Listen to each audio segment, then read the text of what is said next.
B Gopalakrishnan നമ്മോടൊപ്പം ചേരുന്നുണ്ട്. എന്താണ് ചേട്ടാ എൻ്റെ വീടിൻ്റെ മുമ്പിലുള്ള 4 ബൈക്കുകളാണ് തകർത്തിരിക്കുന്നത്. അതുപോലെ കാറുകൾ തകർത്തിരിക്കുന്നു. ഇതുവരെ ഒരു ഒഫീഷ്യലായിട്ട് ഒരാളെ പോലും കാണാനില്ല ഇവിടെ. അതാണ് ഈ ആന എങ്ങനെ പോവുക. ആനയുടെ പിന്നാലെ നാട്ടുകാരും പത്രക്കാരും ഇങ്ങനെ. എൻ്റെ വീട്ടിലെ പണിക്കാരാണ്. എൻ്റെ വീട്ടിൽ പണി ചെയ്തുകൊണ്ടിരിക്കുന്ന 4 പണിക്കാരുടെ ബൈക്കുകളൊക്കെ അടിച്ച് തകർത്തു. എൻ്റെ വീടിന് മുമ്പിലത്തെ മറ്റേ വാതിലാണ് പൊളിച്ചത്. വീട് പണി നടന്നുകൊണ്ടിരിക്കുകയാണ്. എത്ര നേരം ഇതിപ്പോ 15 മിനിറ്റ്.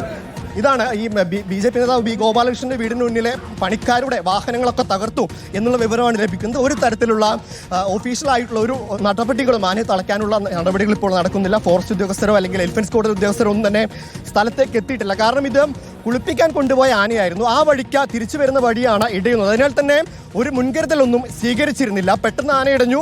അത് പല ഇടവഴികളിലൂടെ ഇത്തരത്തിൽ ഓടിക്കൊണ്ടിരിക്കുകയാണ്. പലതരത്തിലുള്ള തളയ്ക്കാനുള്ള നടപടികൾ പാപ്പാന്മാരുടെ ഭാഗത്ത് നിന്ന് ഉണ്ടാകുന്നുണ്ട്. പക്ഷേ അപ്പോഴൊന്നും ഒരു തരത്തിലും ആന മയങ്ങാത്ത സാഹചര്യമാണ്. ഇപ്പോൾ ഇതാ മാധ്യമപ്രവർത്തകർക്ക് നേരെ അടക്കം പാഞ്ഞെടുക്കുന്ന ദൃശ്യങ്ങളാണ്. നമുക്കടക്കം ഇവിടെ നിൽക്കുന്നത് സുരക്ഷിതമല്ലാത്തൊരു സാഹചര്യമാണ്. ഇപ്പോഴിതാ ആന വീണ്ടും പലതരത്തിലുള്ള അക്രമ സ്വഭാവങ്ങൾ കാണിക്കുന്നത് നമ്മൾ ദൃശ്യങ്ങളിൽ കാണാം.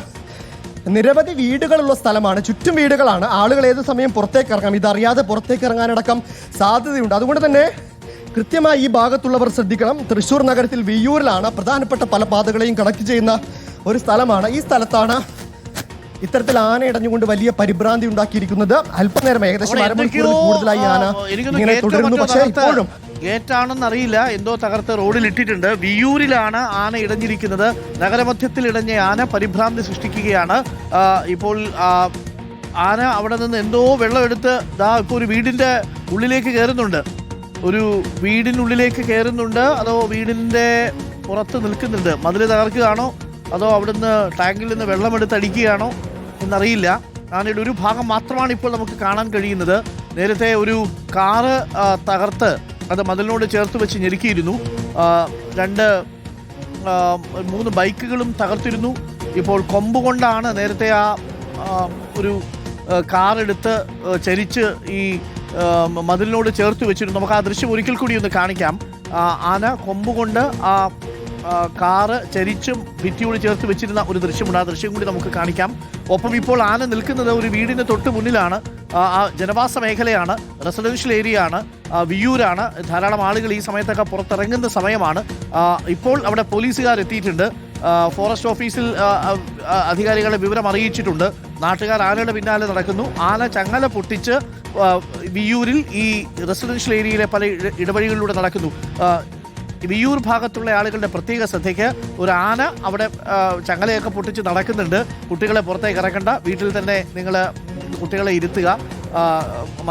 ഗേറ്റ് ഉണ്ടെങ്കിൽ ഗേറ്റൊക്കെ അടച്ചിട്ടേക്കുക തൽക്കാലത്തേക്ക്. പോലീസ് എത്തിയിട്ടുണ്ട്.